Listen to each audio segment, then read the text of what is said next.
Assalamualaikum warahmatullahi wabarakatuh. Perkenalkan, kami dari kelompok Drying System, mata kuliah Teknologi Kertas 5, Program Studi Teknologi Pengolahan Pulp dan Kertas, Institut Teknologi dan Sains Bandung. Dan inilah anggota-anggota kelompok kita.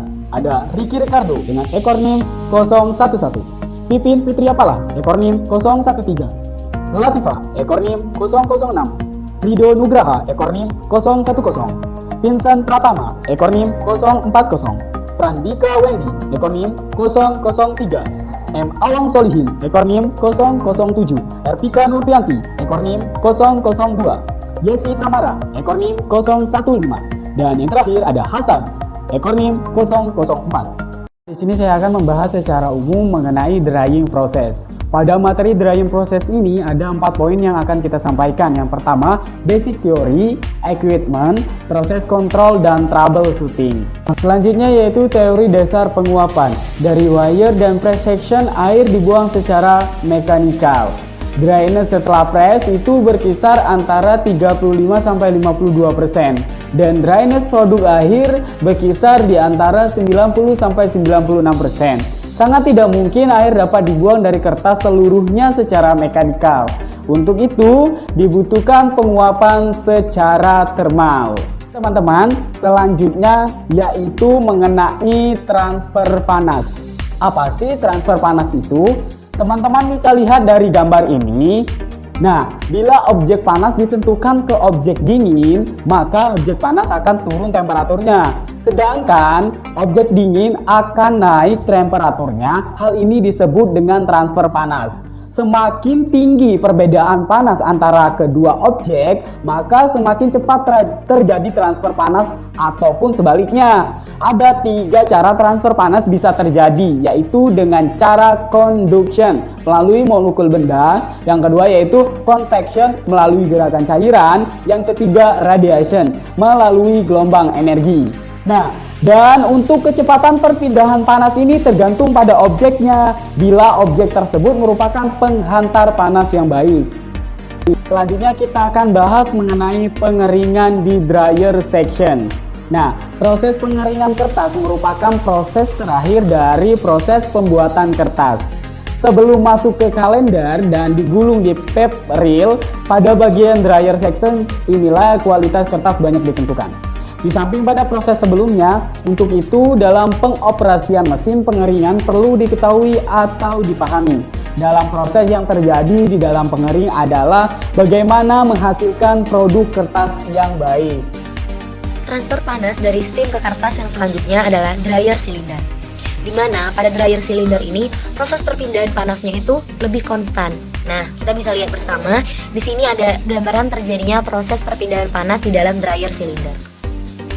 Kemudian di dalam dryer cylinder itu ada 2 permasalahan. Yang pertama ada kotoran, yang kedua ada udara.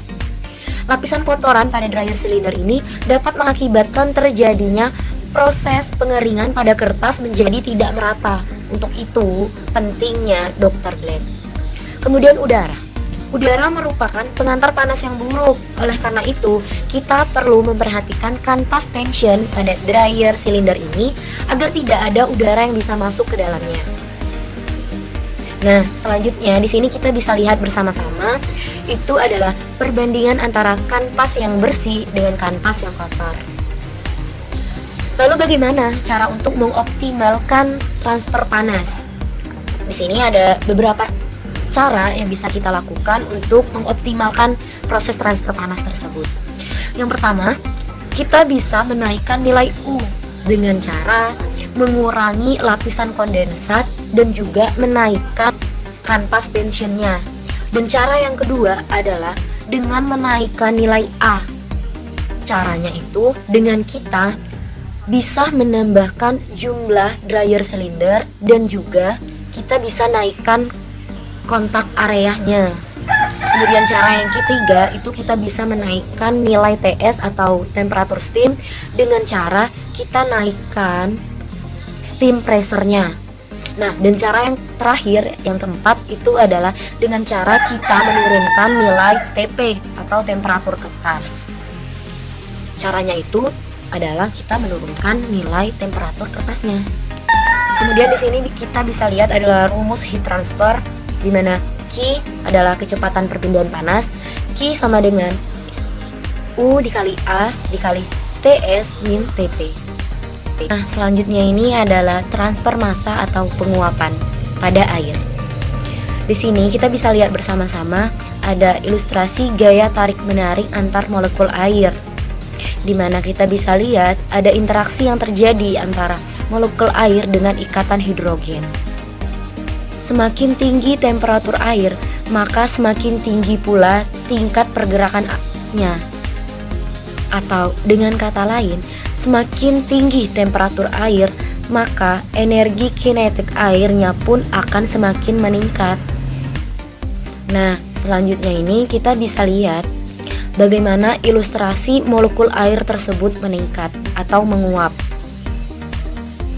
Proses menguapnya air itu dapat terjadi apabila energi kinetik molekul air lebih besar dibanding dengan energi ikatan hidrogen air. Dan untuk kecepatan penguapan pada air ini dipengaruhi oleh energi kinetik air dan juga tekanan yang ada pada sekitar air. Nah, di sini kita bisa lihat bersama-sama ada ilustrasi penguapan air yang ditentukan oleh tekanan yang ada di sekitar air tersebut. Selanjutnya itu tentang transfer udara. Jadi udara kering itu kebanyakan terdiri dari oksigen dan nitrogen. Nah, mereka itu bergerak secara bebas. Pergerakan ini akan menimbulkan pressure, sehingga total pressure-nya itu menjadi P air sama dengan P nitrogen plus P oksigen. Nah, gambar di samping ini menunjukkan ilustrasi yang warna biru itu molekul nitrogen dan yang merah itu molekul oksigen. Kemudian, molekul oksigen dan nitrogen ini akan berkontribusi pada total pressure udara. Uap air juga berupa gas. Jadi, pada awalnya jumlah uap air itu sedikit di udara. Maka akan semakin banyak uap air yang bisa ditampung oleh udara. Nah, kandungan air di dalam udara kering itu biasanya disebut dengan humidity. Bila penguapan terjadi terus-menerus, maka suatu saat udara itu akan mengalami titik jenuh atau jenuh dengan uap air. Nah, kejenuhan ini akan menyebabkan penguapan air itu berhenti. Dengan menaikkan suhu udara, maka molekul air itu akan lebih cepat bergerak, sehingga jarak antara satu molekul dan molekul yang lainnya itu akan berjauhan gitu. Artinya, dengan meningkatkan suhu udara, maka akan semakin banyak uap air yang akan bisa ditampung. Kemudian ada relative humidity. Jadi relative humidity itu perbandingan antara jumlah air yang terkandung di dalam udara dan total jumlah udara yang dapat terisi pada suhu yang sama dan dinyatakan dengan persentase. Bila temperatur udaranya itu turun, maka energi kinetik air juga akan turun secara otomatis. Akibatnya, mereka akan berdekatan satu sama lain. Dan akhirnya, gas itu berubah menjadi air, atau proses ini juga sering disebut dengan kondensasi. Nah, suhu udara di mana mulai terjadi kondensasi ini biasanya disebut dengan dew point. Kemudian, relative humidity itu dikatakan 100% apabila kondisi udara jenuh dengan uap air dan mulai mengembun dan jatuh sebagai tetesan air. Nah, penguapan itu masih bisa berlangsung di 100% RH jika tekanan uap air di pengaringan di permukaan itu melebihi dari air dan suhu yang sama, yaitu permukaan pengeringan lebih panas dari sekitarnya. Namun, air menguap dari permukaan dryer itu membentuk kabut karena udara ambien tidak mampu menyerap lebih banyak uap air. Transfer massa. Apa sih rumus transfer massa? Nah, rumus transfer massa adalah M sama dengan K dikali A dikali PS dikurang PA. Nah, M sebagai kecepatan air menguap, K sebagai koefisien penguapan, A sebagai luas area penguapan, PS sebagai pressure uap air di dalam kertas, dan PA sebagai pressure uap air di udara sekitar penguapan. Nah, dalam operasinya, ketika kita ingin menaikkan nilai A misalnya, bagaimana caranya? Caranya yaitu naikkan area penguapan di optimize zero level. Bagaimana kalau kita ingin meningkatkan nilai PS atau pressure uap air di dalam kertas? Caranya yaitu naikkan transfer panas. Bagaimana kalau kita ingin menurunkan nilai PA? Caranya turunkan humidity di sekitar pocket ventilasi. Tahap pengering di dryer section. Nah, tahap pengeringan di dryer section terdiri dari 4 fase. 1. Pada fase pertama, kertas berada di permukaan silinder dryer, tetapi tidak ada tekanan dari kanvas. Nah, perpindahan panas hanya sedikit terjadi, begitu juga dengan penguapan. 2. Pada fase kedua, kanvas menekan kertas dengan kuat, sehingga lapisan udara berkurang, perpindahan panas sangat besar. Temperatur kertas meningkat, dan penguapan hanya terjadi menembus kanvas. Selanjutnya yang ketiga, nah pada fase ketiga, kanvas mulai meninggalkan silinder dryer. Penguapan sisi pel pada kertas meningkat tajam. Kemudian yang keempat, nah, pada fase keempat, penguapan terus berlangsung karena perbedaan pressure air dalam kertas dengan pressure udara di sekitar. Selanjutnya, daerah penguapan. Nah, bisa kita lihat gambar di samping. Nah, penguapan terjadi ketika tekanan uap kertas lebih tinggi dari tekanan partial di daerah sekitar kertas. Nah, seperti tanda panah yang panjang itu adalah tempat terjadi proses penguapannya, di mana tulisan biru panah kecil itu tekanan uap di dalam kertas meningkat, dan low pressure itu di tanda panah yang bawah. Nah, karena perbedaan tekanan tersebut menyebabkan penguapan dapat terjadi. Selanjutnya yang akan kita bahas yaitu mengenai transfer panas dari steam ke kertas. Nah, jadi pada slide ini kita akan membahas sistem teori steam ke kertas ya. Jadi kertas kering itu salah satunya karena terjadinya transfer panas dari steam di dalam silinder dryer ke permukaan kertas.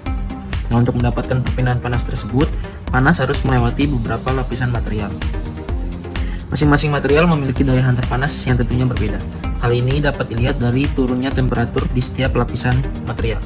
Ketika temperatur steam turun, sebagian steam akan berubah menjadi kondensat. Lapisan kondensat ini adalah penghantar panas yang buruk sehingga menghambat perpindahan panas. Untuk 1/16 inch lapisan kondensat, temperatur drop akan sama dengan 1 inch tebalnya besi. Lalu kita akan membahas scale pada transfer panas dari steam ke kertas.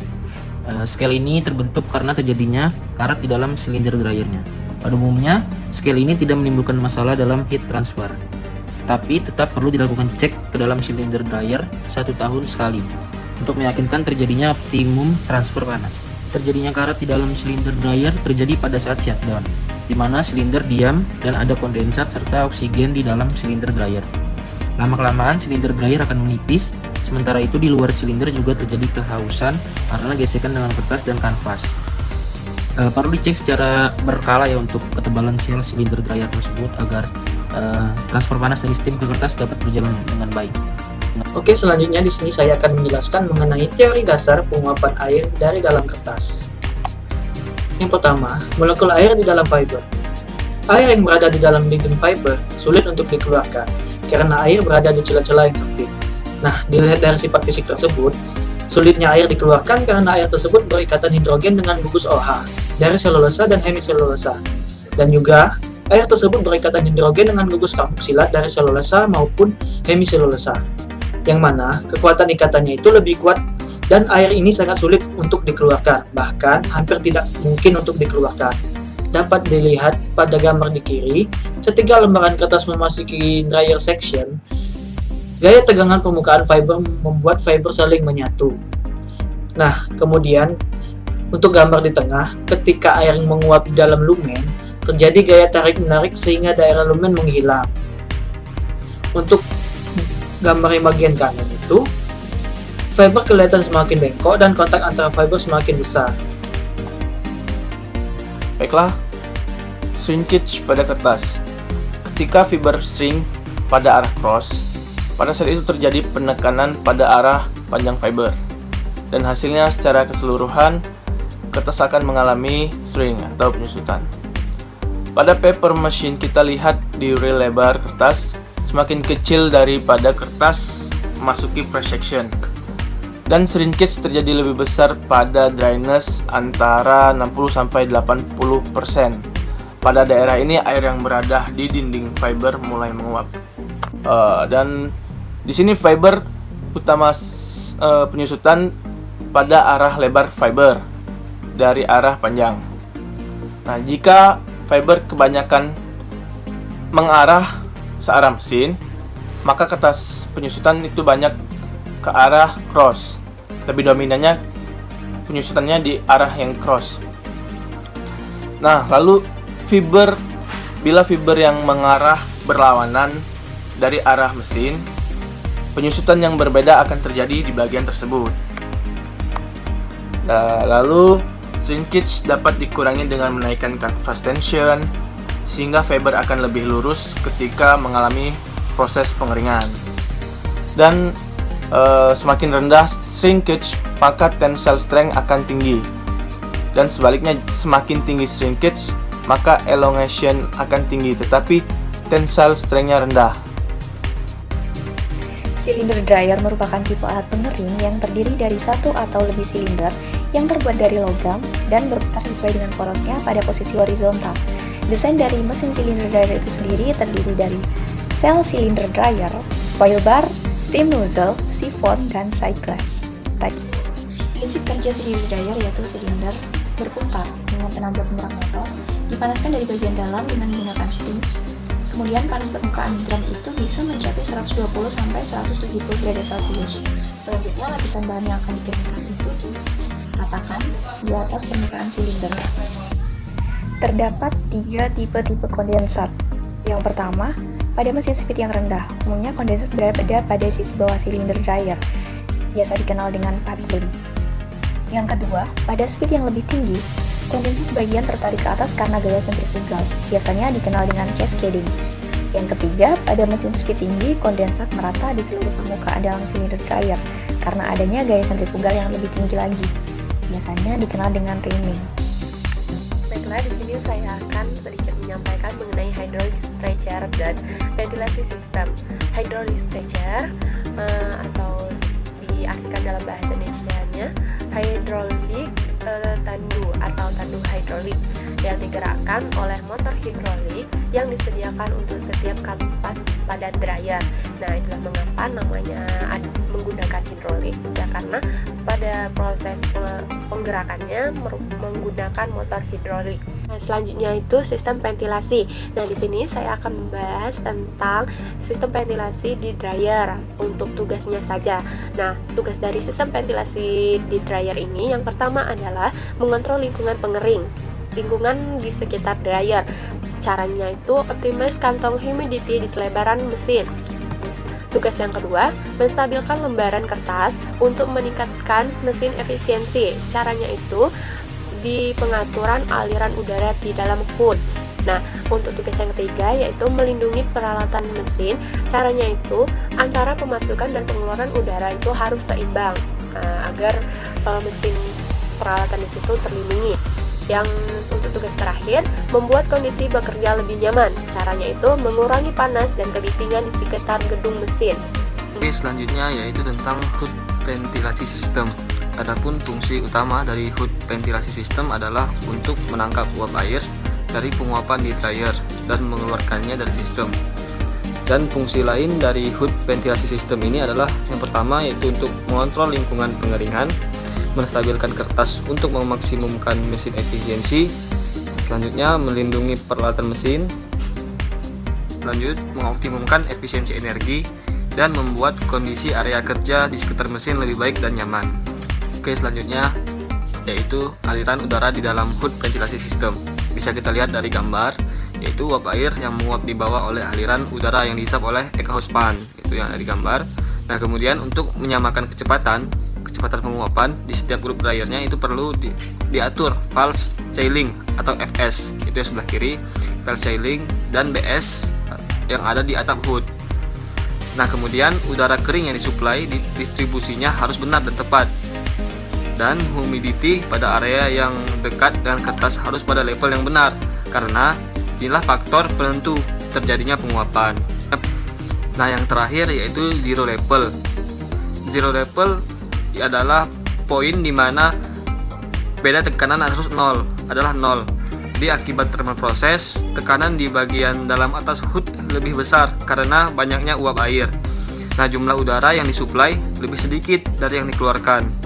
Gabungan dua proses ini mengakibatkan perbedaan tekanan di titik tertentu adalah 0. Nah, inilah yang dinamakan dengan zero level. Oke, baiklah, terima kasih. Setelah penjelasan dari kami, saya akhiri. Wassalamualaikum warahmatullahi wabarakatuh.